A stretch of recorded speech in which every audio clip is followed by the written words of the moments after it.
You're listening to the 49 Carats podcast, a 49ers Goldmine production with Stephanie Sanchez.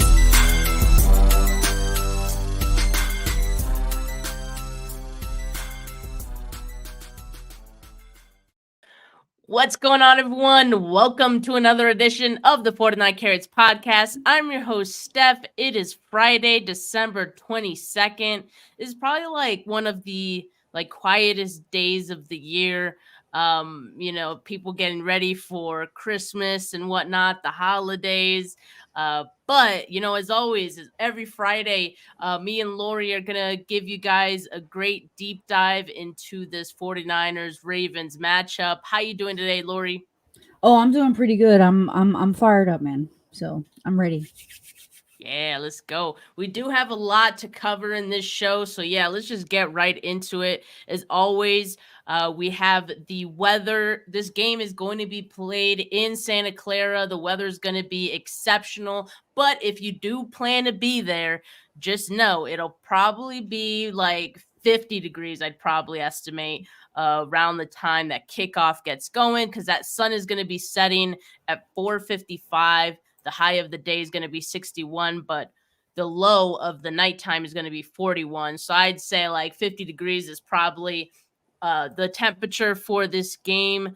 So, I mean, it's really not going to, tad nipply, as Oasis Rip says, but nothing that's going to impact the outcome of the game. So that's always good. We love that in December. Perfect football weather. That is right. But what could impact the outcome of this game are the injuries, right? And we've been pretty curious about this as 49er fans throughout the week. And I'm just going to go ahead and say it because Kyle Shanahan said earlier on CanBR, it's a long shot that Arik Armstead will play Monday night, according to Kyle. And the good news is Javon Hargrave is trending in the right direction. He was limited in practice today. And of course, we don't get the final injury report for the game until probably Sunday, or maybe tomorrow. But of course, we're filming this Friday, so we just have the Friday practice reports to go off of. And so the do not practice for the 49ers, Arik Armstead, Oren Burks, Juwan Jennings still in the concussion protocol. That could take a hit to the run blocking for the 49ers, and Ross Dwelley remains out as well. But limited players who I think probably on the positive side here, Javon Hargrave, Clinton Farrell, Elijah Mitchell, and Ben Barch. On the Ravens side, they're looking pretty healthy going into this game. Couple of corners that are still not practicing for them, mostly backup players, although Arthur Mullet sometimes rotates in for them. But otherwise, I feel like they're going to manage and they're pretty healthy going into this one. Yeah, I mean, the Jaguars didn't beat them up too bad, so they're fine. They're pretty healthy. They pretty much were just a fly on the wall, the Jaguars, for the Ravens. Ugh. Laurie, I'm expecting so many passive-aggressive comments about the Jags in this show. It's ridiculous. I did watch that game because obviously I was curious to see the Ravens. It was a primetime game, so of course I was able to catch it. And then I also later in the week I did watch the Ravens-Rams. Some interesting things from that one too that I'll talk more about in this show. But yeah, I mean, with that, let's just jump right in to the matchups for this game. And as always, we start with the cautious matchups. Okay. And I think for me, it all starts with the Ravens defense. And they're a pretty good defense. You see this chart here, you're looking at the EPA allowed. They're, of course, in the negative, which is a good thing for a defense to allow a negative EPA per play. You see the only defense that's better are the Cleveland Browns. We all know how the 49ers struggled against them. Of course, yes, I know Trent and Debo were out for that game, but, just keep that in mind. And as far as the success rate allowed, Ravens, also in good territory there, certainly better than the 49ers defense. So that's kind of my big worry for this one. And I'm also looking at the Ravens defensive line. They have a lot of talented players on that Ravens D line. Odafe Owe has 4 sacks. He ranks 13th in pass rush win rate with 21%.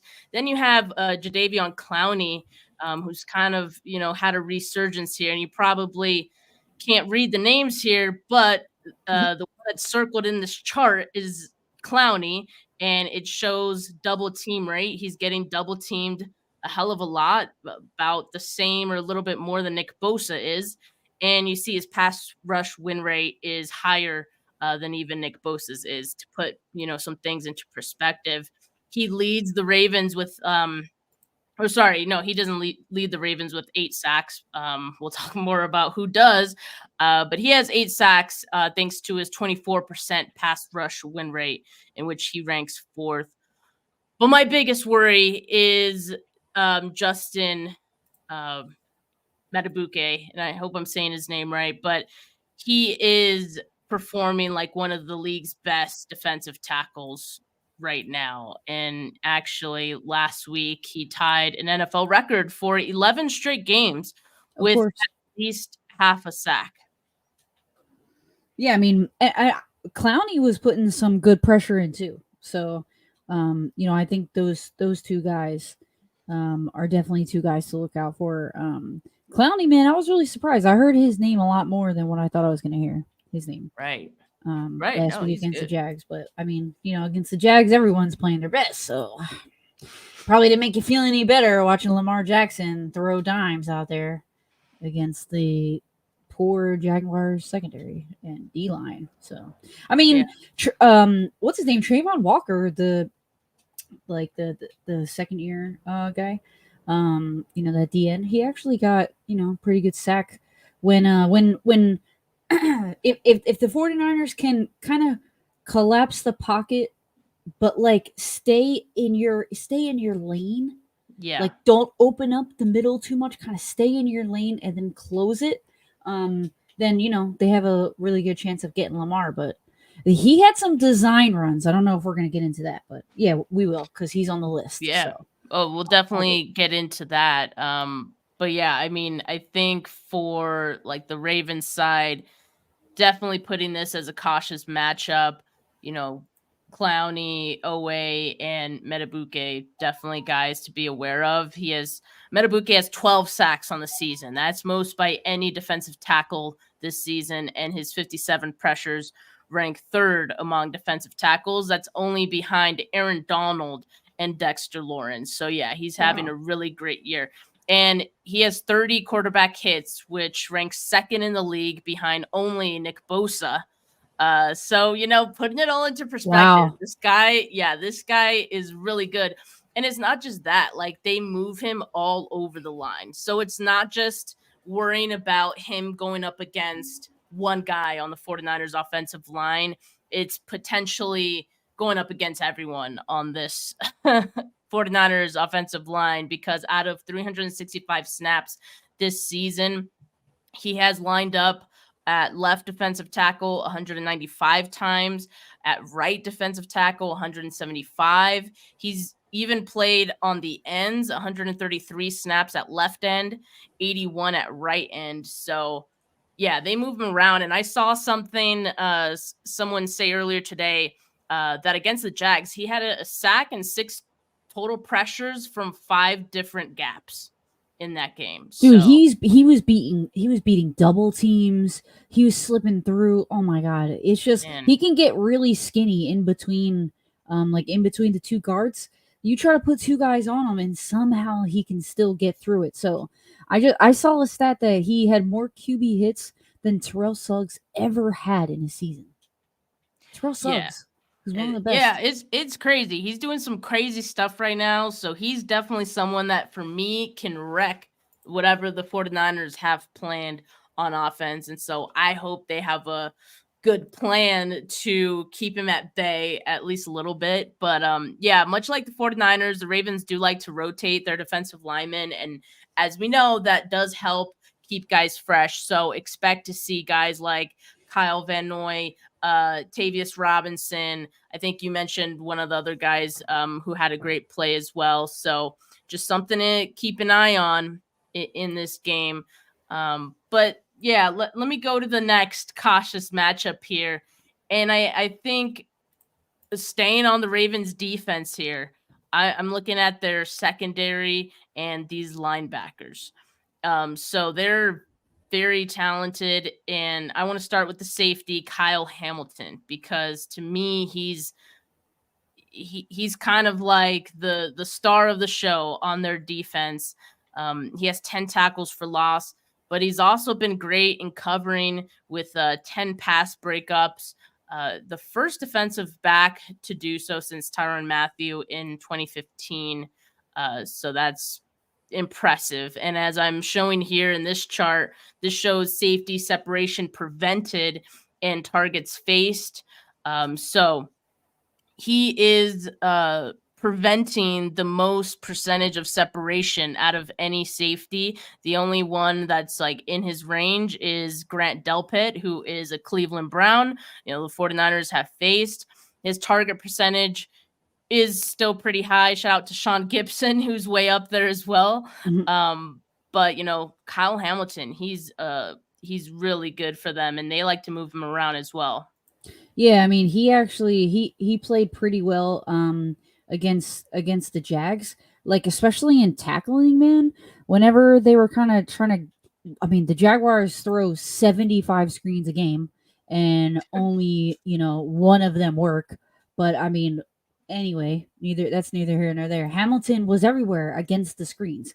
He's basically playing sideline to sideline. He's covering the slot. He's lining up in the slot. He's lining up in the box.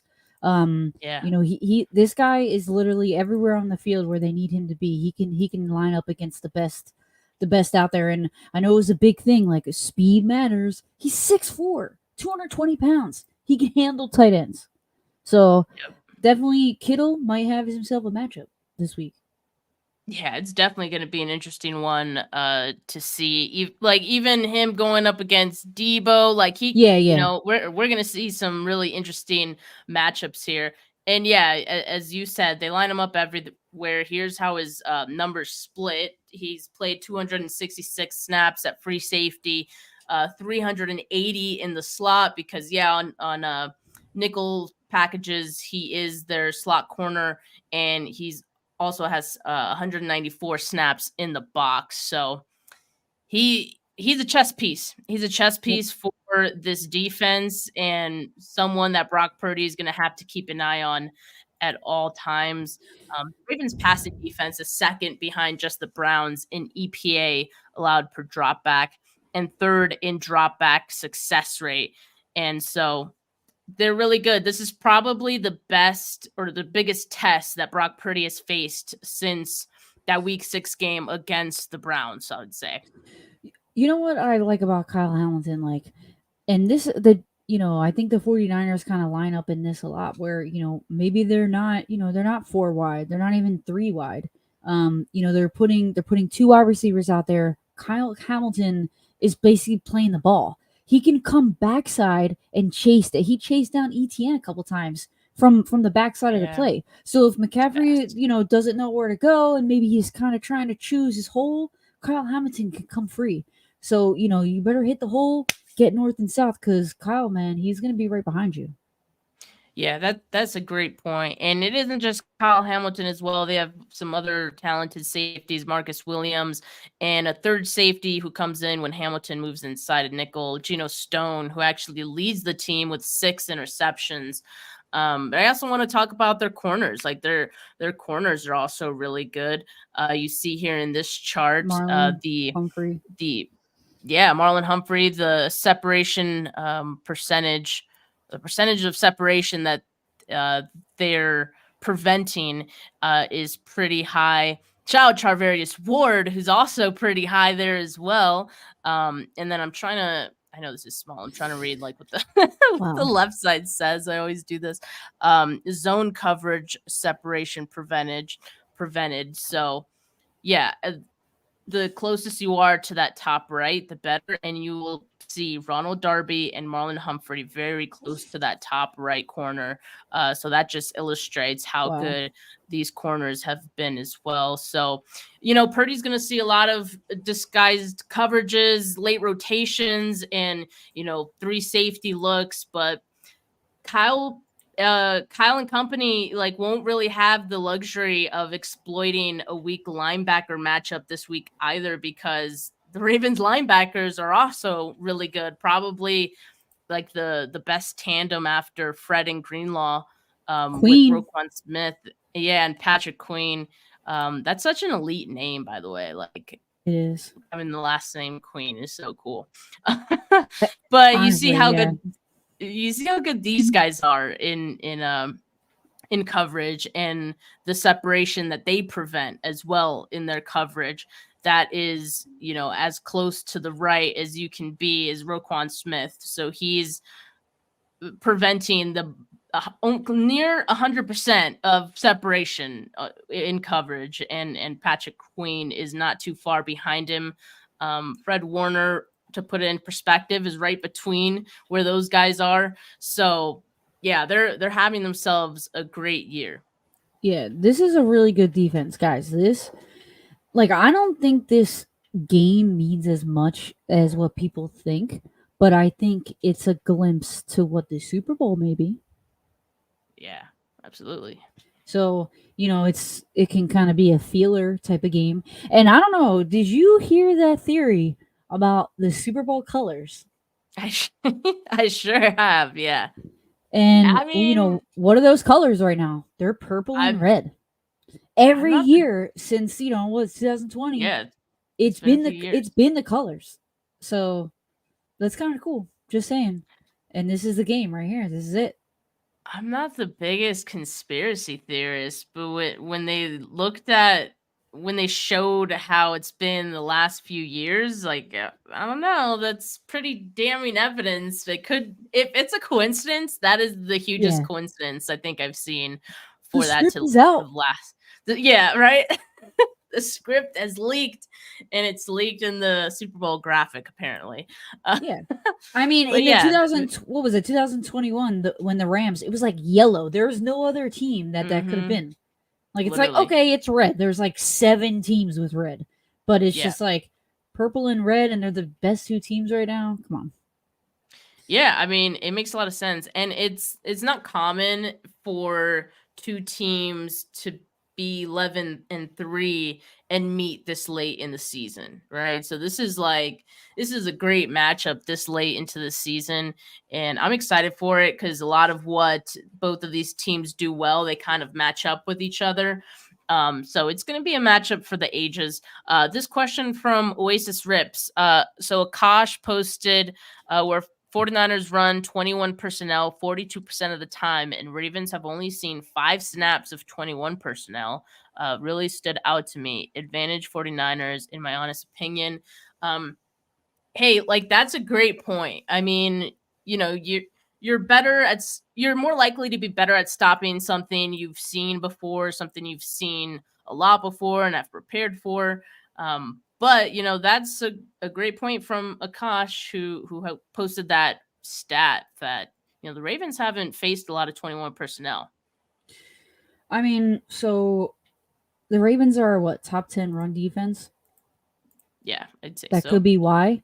Because that's generally a pass, a running type of personnel. I mean, except if you're the 49ers, where you have, a tight end and a fullback. But, the Ravens do too. And it was very frustrating to see the Jaguars last week play the Ravens. And like you're saying, like Oasis says, he's only seen 5 snaps out of 21 personnel. And the Jaguars have Doug Peterson, who loves to run that. They only ran ETN 10 times. 10 times. I saw that. I was surprised. 10. I was surprised because ETN, I thought, was actually having some success early with the run. Yeah, and he's the workhorse and the backbone of the offense, and your quarterback is on a hobbled leg. It's why wouldn't you run the ball? It's just and if anything, I wish, they kind of ran the ball a little bit more to kind of see how they handled it when it comes to McCaffrey the next week. So the 49ers could have a kind of an idea. But Doug Peterson's like, nope, we're going to throw it every single play.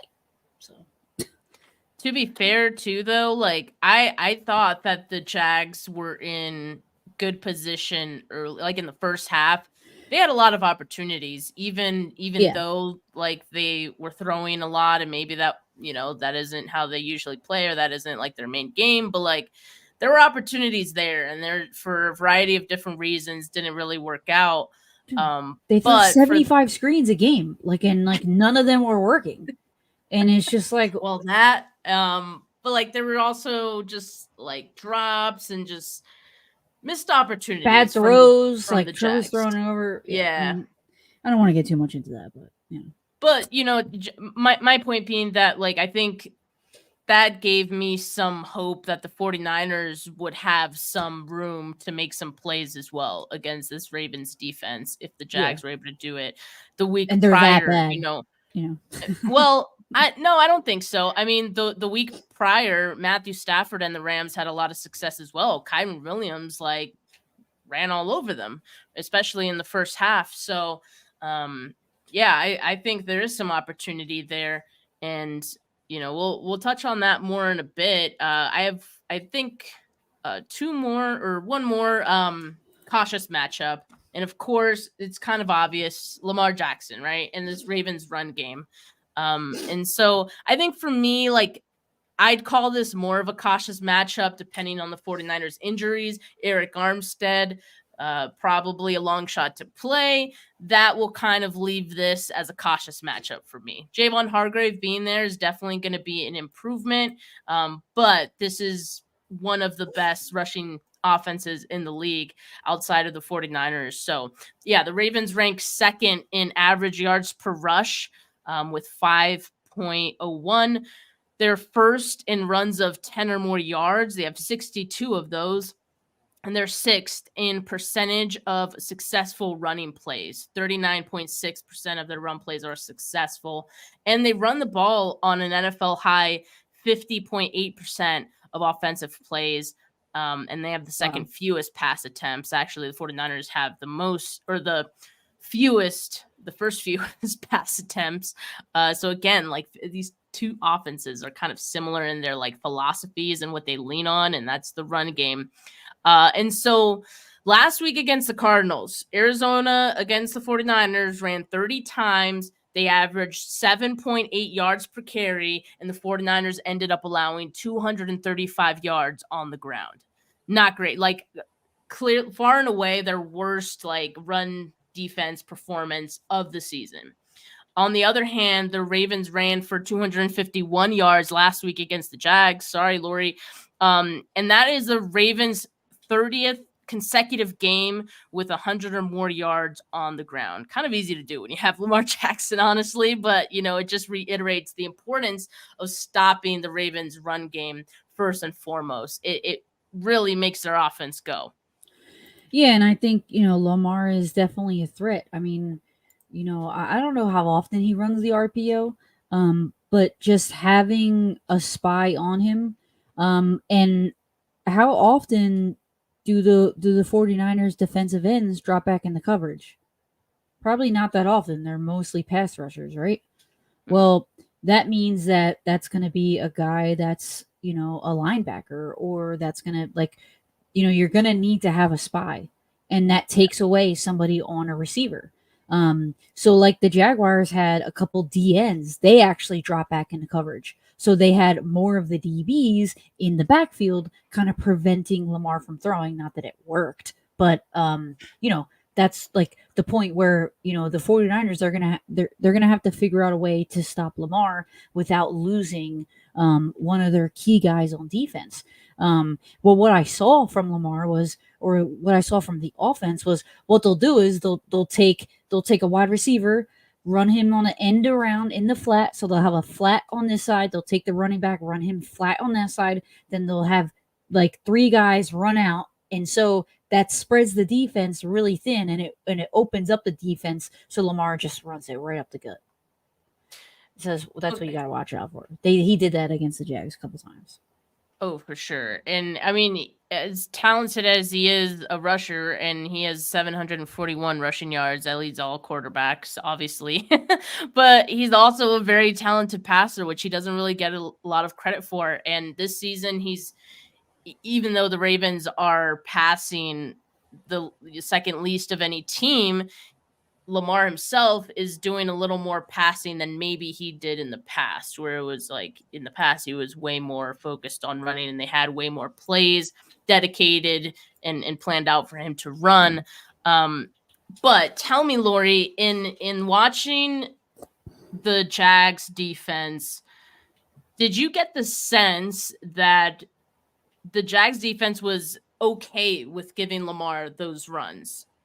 Like 10, like 6-10 yards, here and there, fine, as long as we cover everything on the back end and we don't give up the big play. Yeah, and I mean, they did both. They allowed both. But yeah, but I think that their plan was like kind of what you said. Like, hey, let's try to get him, if he does scramble out. But I think the focus is for him not to take a shot deep. But because that's what he does. Plays broke down and he kind of scrambled in the pocket. He didn't take off right away. He is still looking downfield. And that's a huge difference between Hurts, what the 49ers saw with Hurts, because Hurts doesn't stay in the pocket longer than Lamar Jackson. He will run. He'll actually run prematurely. So like if you just have somebody, he's not Hurts. He's a better like quarterback than Hurts. And the Jaguars allowed Lamar to kind of stay within the pocket. They had a D-end even try to spy him, and the D-ends couldn't even get him, even though they have some athletic D-ends. But they were playing zone. So they were kind of keeping everything in front of them, and they were playing zone match. So it was like, this is a cornerback, right? And a guy runs into his zone, so he follows him. And then once he runs out of his zone, then another guy will run in and he'll go down and pick him up. Well, but you have to have like really good switches on defense to not let that get the best of you. So like in between that switch, that guy's wide open. And that's where Likely comes in, Isaiah Likely. He was kind of killing it against the Jags because it was like, okay, when are we switching? And then Lamar scrambled around and Isaiah just ran right up the seam. And you got to watch out. What is it? Beckham, right? Odell Beckham. Yeah. Yep. He was doing really well too. Against man coverage, he did pretty well. I mean, the Jaguars had like shitty corners, but that's besides the point. He still wasn't, playing too bad. But back to Lamar. He's definitely not Jalen Hurts. So yeah, I mean, I'll definitely touch on that a little bit more. And I mean, I just want to talk about the Ravens run blocking really quick because they're really good and they actually rank second in composite rating. And I also want to mention, Keaton Mitchell is like a huge, a huge blow for this Ravens defense. I'm sorry, Laurie. I got to take a phone call really quick. It seems urgent, so okay. I'm just gonna mute myself. But yeah, if you want to talk about this really quick. Yeah. I mean, I don't really know too much about the Ravens run blocking last week. It just seemed like they were killing it in every aspect, but the Jaguars aren't really great at stopping the run. So it's really about just stopping Lamar. To be honest, there were a lot of times where he could kind of pop right through the middle. And it was really about who's going to be the spy. Is it, it's not going to be Fred Warner. Maybe it'll be him when the ball comes through the middle. But who's going to be that guy that's going to watch Lamar when he, tries to bounce it outside. So, I mean, that's really the big thing here. So, Gus Edwards, Melvin Gordon. I didn't even know Melvin Gordon was even on the Ravens, but I'm just looking at their depth chart here. And Justice Hill, but and you can't forget the fullback, Ricard. So he lines up on the line I would say pretty often. It could be, him and Isaiah Likely, because nowadays fullbacks can be tight ends too. So you have Ricard, who'll start up in the backfield and then he'll just line right up on the line. So it's like, who's gonna pick him up? And they'll pretty much just try to spread defenses as thin as possible. So yeah, that's really what you got to watch out for. But I think this is going to be a good matchup because it's the 49ers and the Ravens. They're obviously the two of the best teams. I think the Ravens are kind of like they're creeping up. They're creeping up to be like, okay, everybody on our team was hurt for the last couple years. It's like every single year it seemed Lamar was hurt. And I think that's why they're not running the ball as much with him. And so they're running, they're handing it off and Lamar is sticking in the pocket more and more. So, you really got to watch out for, I guess the running backs, because I didn't even realize how good of a run blocking team that they were. Let me try to zoom in on this picture. Run block composite rate. Yeah, so SIS, a score of 100. That's pretty ridiculous. I don't know how ESPN gives them a 60. Like, how does ESPN even score that? It's a great question. And PFF, of course, 72. I'd say SIS is the most accurate. That's Sports Info Solutions. That's where I get most of my info. But yeah, so I would just be more focused on Lamar than anyone. You got everything good, Steph? Sorry, can you hear me okay? Mm-hmm. Okay, I don't know if I can hear you, but yeah, I can hear you. 1 second. Yeah, this stupid thing. My AirPods aren't connected, but yeah, I'm gonna get it connected. Sorry about that. I just had a urgent phone call. Yeah. Okay, there we go. But yeah, I don't really I'm know assuming that much you about their covered the run blocking of the the Ravens pretty thoroughly. I mean, as much as you could. I appreciate you taking I spoke about Lamar. Yeah, I mean and one thing I wanted to mention, I guess, like with the run blocking is that Keaton Mitchell was averaging 6.5 yards before contact since week 9, since he came back from injury. So yeah, to highlight the fact that he's a big loss for the Ravens, but also to highlight their run blocking. Like that's I think tells you how solid they have been. But yeah, this time around it's going to be Gus Edwards and Justice Hill handling the load. And Hill wasn't as efficient of a runner as Mitchell, but he's still shifty and he could still be explosive as well. Gus Edwards, who is expected to start in this game, he has 663 yards on the season. And one spot on the field, especially where the Ravens love to use him, is at the goal line, right? So definitely look out for him there. Mitchell has had as many 10-plus yard carries as Gus Edwards had in 116 fewer carries. So, yeah, Mitchell, they're going to miss him a lot. And, his big play ability, which to me, I think it helps the 49ers a little bit that obviously Keaton Mitchell's not going to be out there, but still this Ravens offense and the run game is going to be something to be wary of in this one. All right. Ready to move on to the favorable matchups in this game. And for me, I just want to talk about the 49ers defensive line going up against the Ravens offensive line, which kind of seems like, well, Steph, you just talked about how good they are at run blocking. But, and I'm also going to rattle off some things they are good at. They're third in pass block win rate. They're fourth in run block win rate. Ronnie Stanley seems like he's going to play. He practiced today, so he'll be out there for them. That's good for them. Tyler Linderbaum is one of the better centers in the league. He hasn't given up a sack yet this season. And so it's not that I don't think they're doing a good job. Like, obviously, they're a really talented offensive line, but, they're their pass blocking composite rating is 13th. And I just think the 49ers defensive line has been so good. And I'm glad, Laurie, that you mentioned the fact that, Jalen Hurts, he held on to the ball a lot. And like his time to throw, Jalen Hurts, is 3.05 seconds. Although Lamar Jackson kind of holds on to the football too, not as long as Hurts, but Lamar sits at 2.95, so only slightly quicker, but still on the slower end, which I feel like could give the 49ers defensive line some time to get home.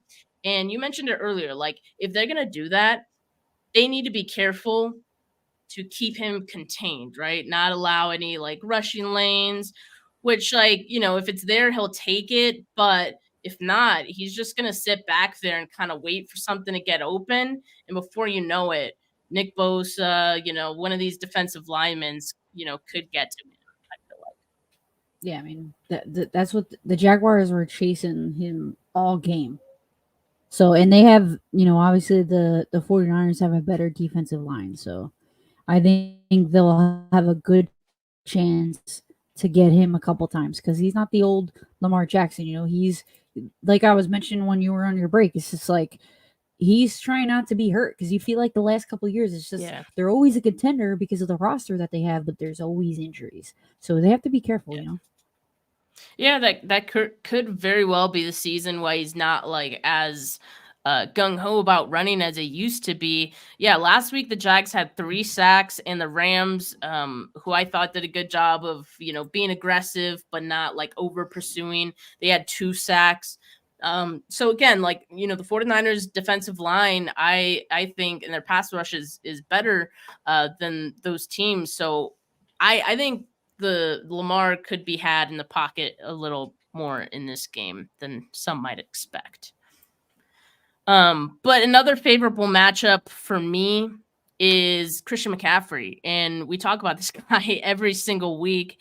And I showed this graphic last week, but now, of course, we have the Arizona game to show. And what Christian McCaffrey has done in the last 4 games. He's rushed for 467 yards with an average of 6.7 yards per carry. And this is McCaffrey's highest rushing average over a 4-game span in his career. And the highest by any San Francisco running back since 2006 when Frank Gore, did it. So he's been super efficient, and the 49ers rank 5th in average yards per rush this season with 4.74. They're 2nd in runs of 10 or more yards, and they're 1st in percentage of successful running plays. So again, both of these offenses matching up really well there. But Christian McCaffrey is like hard to stop, even if you spend all week game planning for him. Yeah, I mean, the 49ers know how to, all you need is that little bit of sliver of space, and McCaffrey's going to get through there. So, Tanya, what's up? Yeah, she joins us about every week. Shout out Rick as well, always in here. Oasis Rips has been joining the lives as well. Appreciate you guys. But yeah, the Ravens the last couple weeks, like, if you look at their stats for the full season, they've been awesome against the run. So that's what everyone has been talking about, right? Great run defense. But the last couple weeks, they've actually been struggling. Like since week 10, the Ravens are 28th in rush defense. They're allowing 4.8 yards per carry. And opposing teams are achieving successful running plays 40.8% of the time. And that's the 7th worst rate in the NFL in that span since week 10. So yeah, that's why I feel like there's some opportunity here, I think, for the 49ers if the Ravens continue on that same path, because, as we've seen, Christian McCaffrey is so good. And the 49ers are actually undefeated this season when McCaffrey runs for at least 75 yards. And so maybe it's as simple as asking this question to you, Laurie, and everyone in the chat as well. Do you believe that Christian McCaffrey could have at least 75 yards against this Ravens defense on Monday night? Yes. I do too. And so, I feel like that probably means the 49ers are in a favorable position in this game.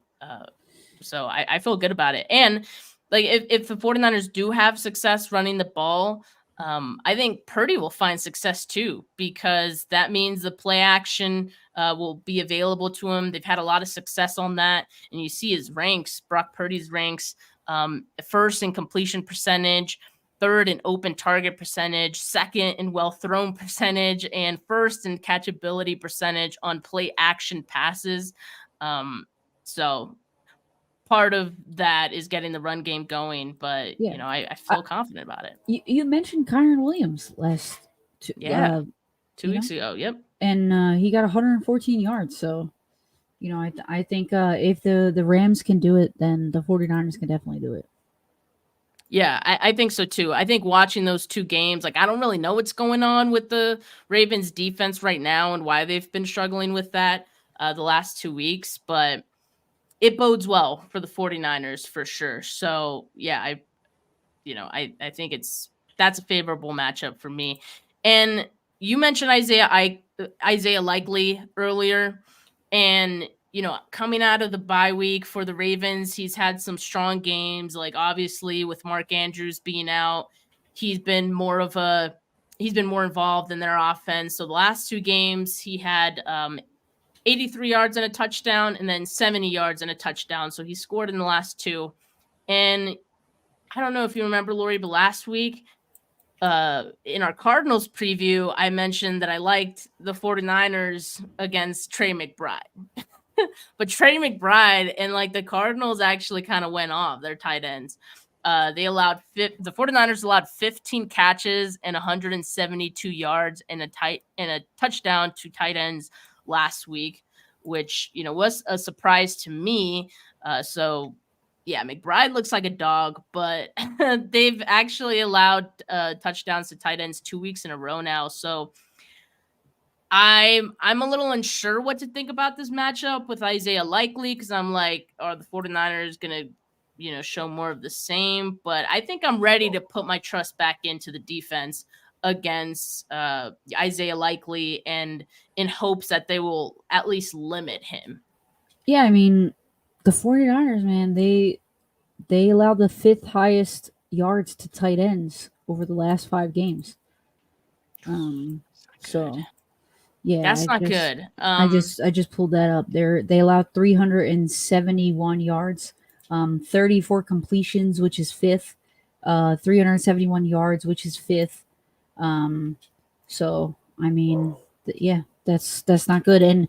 But Isaiah Likely, I think he's good, man. I think he's really good. Yeah, he is. And I think it has just something to do with Lamar and him having a really good connection, and Lamar having the time to find him, and they can get on the same page when the play breaks down. Isaiah can get there, especially if teams are playing zone. He just knows how to kind of get through zone defenses. It's just like he can somehow get up the seam, and Lamar just throws those rainbow throws right over the linebackers, just right in his hands. And I saw that last week, but again, I don't even feel like mentioning talking about that anymore. But yeah, Isaiah, man, he's good. He's good. Yeah, and so maybe like blindly, and my bias is maybe blinding me here, but I feel like the 49ers will get back on track in defending tight ends, and hopefully at least limit Isaiah Likely. Shout out Tanya for the super chat. She says, shout out to y'all ladies, y'all know football. I'm gonna learn from you. Ladies, I don't know. LA. Yeah, maybe. Oh, a typo. She got her nails done. Well, all right then. Show off those nails. Yeah, you got to get those Christmas nails popping, So yeah, thank you. I appreciate the super chat. Glad you're enjoying the show. I have one more favorable matchup here, and kind of surprising too. I'm gonna say Ravens defense against motion. And so I was able to find this stat. So entering week 14, the 49ers have used pre-snap pre-snap motion on 76.2% of their plays. That's the second highest in the league. I mean, we've all heard about that, right? Like the 49ers use motion a lot. Kyle Shanahan's offense uses motion a lot. On plays with pre-snap motion this season, Purdy is second in the NFL among qualifying quarterbacks in passing yards. He has 2,719 yards off of pre-snap motion plays, and he has a completion percentage of 70.3. That's fourth with pre-snap motion plays. And so the Ravens, the past 2 weeks, so again, like these last 2 weeks for some reason have been like the bane of the Ravens' existence. They've still won those games, but they're showing like signs of, some seams a little bit. And so they're on film, for 15 weeks. Teams are kind of, getting to know them a little bit. You're right. That could be it. And so Stafford and Trevor Lawrence combined 12 of 15 for 160 yards and a touchdown against the Ravens on pre-snap motion plays. And they averaged 0.71 EPA per dropback on those plays. So, and I just looked up, they're 11th in yards allowed on plays that involve motion over the last 5 weeks. So since week 10, they allowed the 11th most. I mean, 11, it's not like, terrible, but it's still like almost top 10 of being top worst. So, gotta mention it. Gotta mention it because it seems like that could be a weakness. Are they able to rotate? Are they able to, are they able to pass off responsibilities? They're great at tackling, the Ravens, but are they good when it comes to, playing against really good schemes? And last week they didn't play a good scheme in the Jaguars. So, anyway, but again, I can't help it. I know. Give them some credit though. At least I want to give them credit because to me, it's like, obviously I want to know, or I want to think that the Jags are a good team because maybe it didn't seem like that competitive of a game, but again, like I felt like the Jags in the beginning it was. Yeah, like they could have gotten control of that game. It just kind of got out of hand for them. But I think, in that first half, like there were some opportunities there. And so the Ravens didn't seem as good as what I thought they were. I thought it should have been like, 17-0. And, the Jags were stopping them, man. So, that's what I'm saying. That if you look at last week's game, the 49ers are a better team, than the Ravens. But, that it's all about matchups, obviously. So we'll see. Yeah, I mean, the 49ers haven't been perfect, too. Like I talked about, the run defense, not having Hargrave and Eric Armstead last week definitely hurt them. It seems like they're on their way to having Hargrave in this one, but Armstead probably not going to play. So that has to factor into how we feel about the outlook of this game. And so with that, earlier in the week, my score prediction was 34-27 because I was kind of like, the injuries were still kind of up in the air for the 49ers. And I was kind of thinking, okay, if they're going to miss Hargrave and Armstead again, I think it'll have to be a high-scoring game. The offense is going to have to score a lot of points. So I was predicting 34-27. But now we have a little more information, and it seems like Hargrave's going to probably play. Armstead's still going to be out, like I said. But I think I'm going to switch my score prediction 28-19, actually. Okay. Now, I want you to pay attention, right? All you guys, not Steph. She's already paying attention because anyway. So, like I said earlier, I don't think this is, a must-win game for the 49ers. Okay. I think that if this is scripted, the 49ers, the Cowboys, and the Eagles are all supposed to lose this week. And they're all supposed to go into the next three weeks, they're all supposed to win out. And they're all supposed to lose this week's game. Okay? If that happens, then the Ravens and the 49ers will be going to the Super Bowl. So, that being said, I am going to say the Ravens might win this week because I don't think it's necessarily like a must-win game for the 49ers. I think the must-win game is the Super Bowl that you're either going to play in against this team. So this is kind of like, oh, we lose this week and we know how to play them in the Super Bowl when it gets there. And it's like it's a revenge game in the Super Bowl because you lose this week. So listen, don't, I'm just saying, right? So 28-24 or 27-24. And you're saying the Ravens win. Saying the Ravens. Wow. Okay. But it's you got to think of the long run. You got to think of, Yeah. I mean, if the 49ers lose this game but end up winning the Super Bowl, I could care less. It, right? Literally, could care less.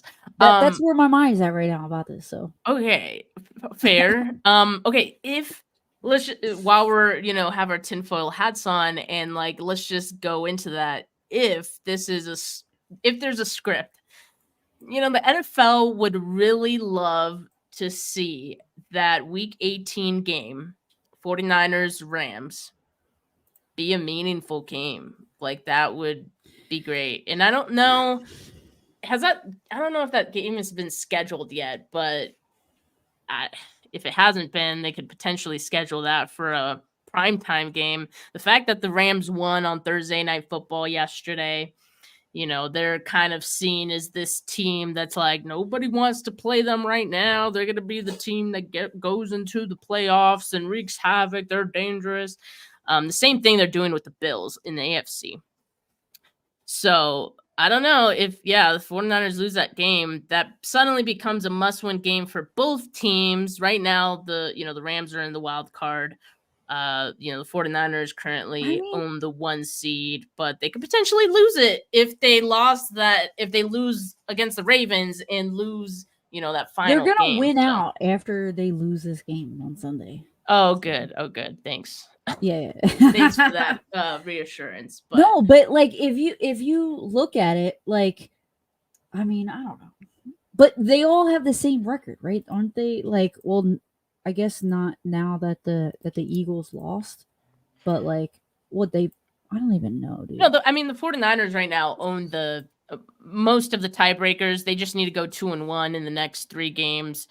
To me, it's still a must-win game because I don't want that final game. The refs are in control, baby girl. The refs are in control of this game. Oh man. Well, I think it's going to be an entertaining one nonetheless. No, for sure. I think this could definitely be a Super Bowl preview. Yeah, very well could be. So I'm going to have fun, watching it. Hopefully we're going to have a lot of fun because hopefully the 49ers win. And I appreciate all of you guys tuning in for this show. On a Friday, a couple days before Christmas. I know a lot of people are busy, so I appreciate all of you. Make sure you like this video. Make sure you subscribe to the channel if you have not yet.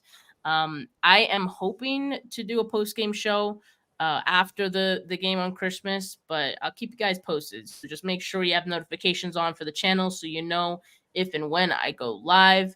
But for now, folks, have a good rest of your Friday. Peace.